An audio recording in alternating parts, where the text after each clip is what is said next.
Hey everybody, and welcome to the inaugural, the introduction to my podcast. My name is Christopher Black, and that awesome music's not the only thing that's great from the 80s. Here I am, and I welcome everybody and hope you're having a great day. Ladies and gentlemen, it's Friday. Yes, it's 10 till 11 on this beautiful Friday. It's actually April 22nd, 2022, 4/22/22. Just for posterity, let's make sure that we record on this day in history, my first podcast. Today I'm going to be a little different. I'm going to kind of introduce myself. We'll talk about a few things, and we'll see how it goes. Try to keep it, 15, 20 minutes, whatever. We'll see how it goes. So anyway, my name is Christopher Black. I'm from Sweet Home, Alabama. I hail from Birmingham, where I was born. I was raised in a little community outside of Orlando, Florida. I was raised near Disney. Actually worked at Disney for a period of time. There's some stories there. And away we go. All right, so now that we got the introduction out of the way, let's get down to the meat and potatoes of the introductory episode of Who is Christopher Black? Well, I was born in Birmingham many moons ago, and I was raised by my mother in Atmore, Alabama for a period of time. Then we made it down the way to Orlando and had lots of fun down there. And I made my way back in my early 20s to Alabama, and I've had a lot of adventures. I've done everything from being a banker to driving a tow truck to now I work in communications and put all these fun things I've learned over the years to the test. So my life is pretty interesting. I have two sons. They always keep me on my toes. I have 3 pets, 2 dogs and a cat. Of course, the dogs are, they always have something going on, in the cat, he's just an asshole. So his name is Lord Byron. I wanted a cat that, didn't put up with anybody's crap, and that's exactly what I got, apparently. Jasper's been around as long as Christopher's been around, so they're about the same age. And for an old dog, you'd think he'd be cranky and ornery and lazy, but man, he's got more spunk than he did when he was a puppy. I've been trying to do a little bit better since I had a heart attack back in September. And if Christopher's listening to this, I knew Dad would bring up his heart attack. You're damn right. I survived a heart attack at 40 years old that kills most people that have the Widowmaker anytime, much less at 40. But I digress. So anyway, I started running and jogging and, trying to do a little bit better. I started walking, actually, and, walking wasn't getting it done, so I started jogging and then running. So a couple months ago, my old cranky dog, Jasper, he always tries to, taking him outside, he always wants to go out the gate, onto the carport, like we're going to go somewhere. So I'm like, all right, boss, you want to go somewhere? Let's go. So, made sure his lead was attached. And, of course, I'm basketball shorts and sneakers, like, we got this. And Christopher, my youngest son, decided he wanted to go too. So I'm like, well, come on with it. So we exit the driveway, and of course he starts doing what, most dogs do, sniffing the ground, the pebbles, the grass, all that mess, and really hold me up. So I kind of take off with a little bit of a jog, and, he's like, okay. You can tell he's a little kind of taken aback, I guess, because he wasn't really expecting, my big ass to run, but here we go. And so I take him on down to the corner there, and we hook a right, and he takes off like Seabiscuit, dude. This dog took off. And he's got a pretty good stride. I can run. We're going downhill, so, it's not too bad. I got a pretty good jog going, and I go from jogging to running and then running for my life at this point. This dog has got a rhythm, and now at 13 years old, he's smoking me in the streets. So I finally get him to rest. We walk back, and we get home, and he ran back home uphill. It was insane. It wasn't a long way, but I think it was a long way for him. And he got back in his he's a crate trained. He loves his kennel. He gets back in his kennel. He lays down. I didn't see him until 8:30 the next morning. So yes, you can teach an old dog new tricks, and I had no idea he enjoyed running. So I've been taking Jasper for jogs from time to time, and we both get a lot out of it. My latest animal in my menagerie is my little buddy. His given name is Scout. When you go to the vet, his name is Scout. I call him Mr. Buddy, mostly because I couldn't remember Scout. And I used to call him Buddy all the time. And then once he got neutered recently, I started calling him Mr. Buddy. So, he had a little try to treat him with some dignity and respect. You know what I mean? He's smooth like GI Joe down there now, but I didn't want to, feel any different. So I call him Mister Buddy now. And anyway, he's a giant pain in the ass some days, but other days he's not so bad. And then of course there's the cat who you don't hear from when the sun's up, but as soon as the sun goes down and it's bedtime, he magically appears and he wants to cry and make noise and drive me absolutely crazy. So those are the ringleaders in my life. Now, of course, I do. I have a wife, and she lives with me too. And there's a lot of stories about her that I probably won't be able to share once she finds out this podcast is a thing. And of course, Christopher's my 13-year-old son. He lives with me too. So my oldest son is 19 and is off to college. So it's been a different dynamic. He goes away for a long time, then he comes home for a few days. And by the time I get used to him being home again, he's gone. And so I'm like, wow, that was quick. So, the last year, a lot's changed in my life. And that's part of why we're doing this podcast. So that kind of gives you an idea of the cast of characters that I live with. And ironically enough, as I was wrapping up that little segment, Christopher calls. But of course, he doesn't call on the phone like a normal person. He calls via the FaceTime. And poor kid, man, he's recovering from a little stomach bug of sorts. And apparently, he is trying to clean his carpets.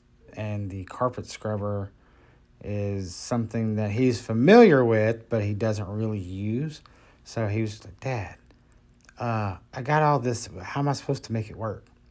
So, of course, on FaceTime, you can see what the other person's doing, and that's all well and good, except he's got the phone facing toward his face, so I could see the confusion quite vividly, but he thinks he's pointing at the actual, carpet cleaner and so forth. So once we got past that portion, all things are easy when you have the right answer. So anyway, that's kind of how that works with Christopher, I guess. In other news, my oldest son is on his way home from school to visit for the weekend, and he's bringing a friend. So this will be exciting.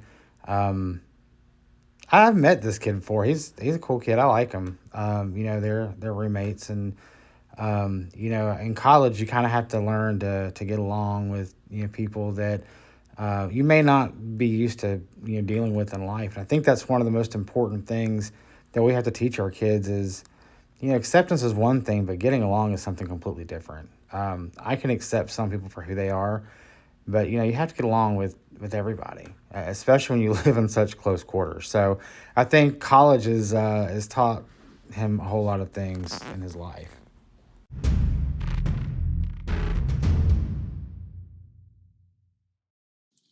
So now on to some things about things that I enjoy, and it's kind of funny because I enjoy a lot of things like fixing things and like working on vehicles and doing things around the house. But here's what's really funny is recently I've gotten into where I enjoy doing yard work, like so much so that I do my yard work, and then I've been going to my grandmother's house, who she passed away back in September, but they still have the house. I've been going to her house and doing yard work, and it's something that I've kind of, I won't say I've become obsessed with it, but it matters to me. It's important. So, things that I used to hate doing, like just loads raking. Oh my God, I couldn't stand it. I enjoy doing now, and it's like, well, let's get this area, cleared up, and things like that. It's kind of funny. I have about an acre yard, and it gets kind of complicated at times, and I have an entire section of my backyard I haven't even tackled yet, but that's kind of been my new thing. But there's kind of a side story that goes along with that, and it's kind of like this. So, um, my oldest son during the pandemic, he was working at a place, and I won't get into too much detail. And before the pandemic kind of ran out, they parted ways, and it was kind of whatever. And then everything shut down to due to the pandemic and COVID, and just boop, everything's done, no jobs to be had. And Skylar's like, I got things I want to do. I need to make some money. And so he basically jumped online and started doing odd jobs in people's yards and wound up starting a lawn care business. of sorts. And he would cut grass for neighbors and clean out their beds. And I mean, just did a really good job. And he did really well with it, made a couple bucks. And, most importantly, gave him confidence and all that fun jazz. And he's made new friends. And, anyway, started helping out folks in the neighborhood. So, of course, I helped him with, I had a lot of tools and things that I'd kind of collected and procured over the years. And I'm like, yeah, son, whatever you need, yada, yada, yada. So he did. Even bartered for a little lawn trailer and, so on and so forth. So I'm like, that's pretty cool, whatever. So fast forward to, I don't know, last summer, he had these customers. So I was like, yeah, I'll cut grass again, blah, blah, blah. I'm like, well, cool, man. That's gonna work out great. You know what I mean? So of course he used my push mower, ride mower, got some stuff fixed, got some new stuff, whatever. And he went off to college, and the yard business was done for the most part, and that was in August, and then I had a heart attack in September. So we had some help, kind of doing the last cut and all that. So you know, I didn't really know how it got done. I just know that it got done, so I wasn't really worried about it. So this year, when I go to fire up the old push mower, it wouldn't start. I'm like, I don't understand. Like, this is stupid. I mean, practically a lawn care business, if you want to call it that, up and running. My kid ran for 2 summers and made a lot of money with it and yada, yada, yada. And I can't even begin to get my lawnmowers to start and all that crazy stuff. So, anyway, I was nice enough to have a neighbor who lives across the way. Great people. I think I'm waiting on parts, to get in for my lawnmower, which that's been a whole shenanigan on its own. So he's nice enough to let me borrow his mower and kind of been working on the yard. A couple weekends in a row. Last weekend, not so much because the storms that blew through, but it's gonna be a nice weekend this weekend. So that's kind of become my new hobby, doing yard work. I did feel some type of way when my neighbor drove by and, made a comment about me wearing my black socks and my shorts and standing out in the yard with a hose and weed killer. But anyway, so yeah, I enjoy doing yard work now, apparently. Who knew? All right, so if you're still sticking with me, we're almost there. I hope to give you some good, quality content. I'm still learning, trying to figure all this good stuff out, but I appreciate you hanging in there with me, and I promise I'll make it worth your while. You have a lot of choices in entertainment, and hopefully you'll kind of stick with me, and we'll kind of see where it goes from here. So, kind of getting serious for a moment. The reason why I've kind of, talk about changes in my life and things of that nature. Back in September of 2021, my life forever changed when I woke up in the middle of the night with the most excruciating chest pain I've ever had. My arm was killing me. I knew something was bad wrong. And I got up and I, took some aspirin and, I knew something was bad wrong. And my wife's still asleep. And I dreaded waking her up and, tell her, hey, I need to, she was a nurse in her previous life, so to speak. And while I knew she always did what was best for me, I didn't want to worry her. And that was my biggest concern. But I finally did, have to wake her up and say, I need you to do me a favor. I need to go to the hospital. I don't need any, fun to go with it. We just need to get there and go. And made it to the hospital. And of course, that hospital was a small community hospital. They couldn't treat me there. So they put me in an ambulance and sent me on to a major hospital where I later found out after I had 2 stents put in that I had a widowmaker heart attack and I had 100% blockage in my front artery in my heart, and that less than 12% of patients that experienced that actually survive. And I was blown away by this. The word happy to be alive is something I can honestly say that I said more than once that day. And that was on a Thursday morning. My life was forever changed. My chest was sore. I was just, oh my God, I was so happy to be alive. And I looked around a little bit, and in this hospital, I actually have done some work in the past, and it was different being a patient. I mean, it really was. But I appreciate the work that these people do way more now than ever before. And I met a doctor in there, and he and I had a connection, an instant connection. And he said, I was you. And I said, what? And he's this, Korean guy, a little short guy. I mean, he's real skinny, real athletic. And he said, I was you. And I said, what do you mean you were me? He said, when I was 40 years old, I was out of shape, I was diabetic, and I had a heart attack, just like you. He's like, I turned it around. You can too. You smoke? And I said, yeah. He goes, I could tell. He says, you don't quit smoking, you'll die. and that resonated with me. And so I said, what is it that I want to do for the rest of my life now that I've been given a second chance? And I've always wanted to help people and do things to help others and things of that nature. But I feel like God has brought me back to do something, to accomplish something, like my work's not yet done. So for the next few months, my entire job was to rest and relax and recover. That was it. I didn't go back to work for, gosh, a couple of months. I really didn't get back to work till January, hitting it hard and kind of, getting the year started. But I had a lot of time to think and reflect. And so the one thing that I learned during that process was you can really do anything you want to when you put your mind to it. But I think a lot of times we refuse to make changes because we're so comfortable in what we're doing.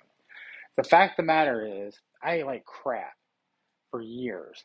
I did not take care of my diabetes and my medications and all the fun stuff I was supposed to be doing. And it was my fault, 100% my fault. So now I have to do better. So fast forward 7 months ago today, pretty much, that my life forever changed. And in 7 months, I've lost a lot of weight. I've quit smoking. I never really drank before anyway. I haven't had fried foods. I haven't had sweet tea. I drink mostly water and I get a cup of coffee every morning. And I don't eat like crap. I still get my fun stuff from time to time, but not nearly in massive quantities. And it's on a much different scale. I've learned how to do things like, walking every day is important. And then I pushed myself to jog, and Skylar's actually got me on the stupid row machine now. So, I'm learning. I'm kind of learning what the new normal looks like. And so for me, this journey, the first 40 years, I did it the way Chris wanted to, and I followed my own rules and all that fun stuff. The next 40 years, and God, I hope I get to the 40 years, I'm going to focus on my relationship with God. I'm going to focus on making the world a better place and leaving everything much better than I found it. And that starts with the work that we do within our communities, our children, and the people who we interact with every day. So that's kind of my new goal now. So part of the podcast was to kind of, you know, put myself on notice, to kind of, bring another level of accountability to myself to, well, I'm saying these things, am I really doing it? I'm a TikTok fanatic. I've been watching TikToks for a long time. And it's funny, stupid stuff, but sometimes, it gets real. And there's a thing where this lady will get on there with her husband or, a family member sitting next to him and they'll, it's a prank.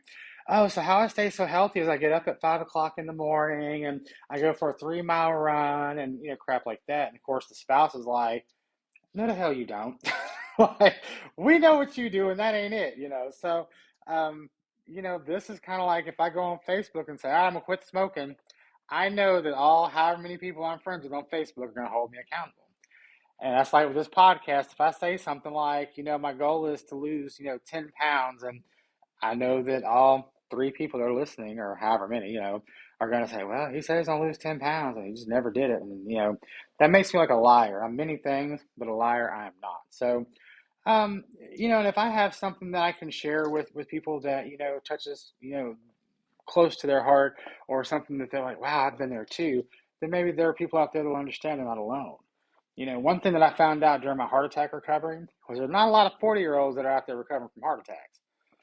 I got lucky. I got damn lucky that I'm still alive, that I'm still doing, most of the things that I want to do. I've stopped doing the bad things I should have never been doing to start with. And at the end of the day, I feel like I am a healthier person now than I've been in years.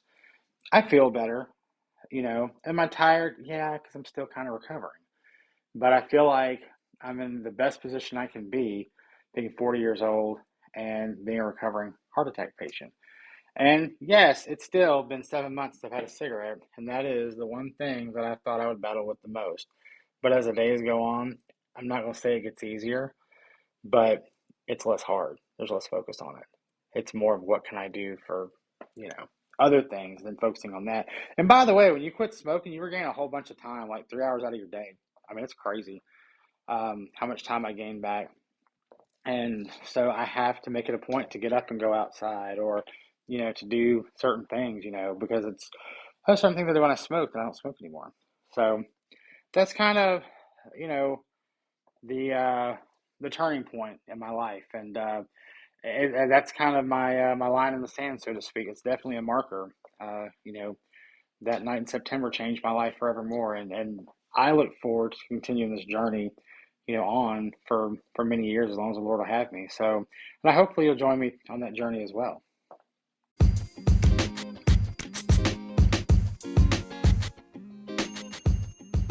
All right, so here we are to the end. I appreciate you guys spending, upwards of 20 minutes with me today. Again, I'm learning, trying to figure it out, and we'll have guests and special guests and things of that nature on going forward. So I really do appreciate you stopping in and kind of hanging out with me, and leave me some feedback. You can find me on Facebook at Chris Black SR.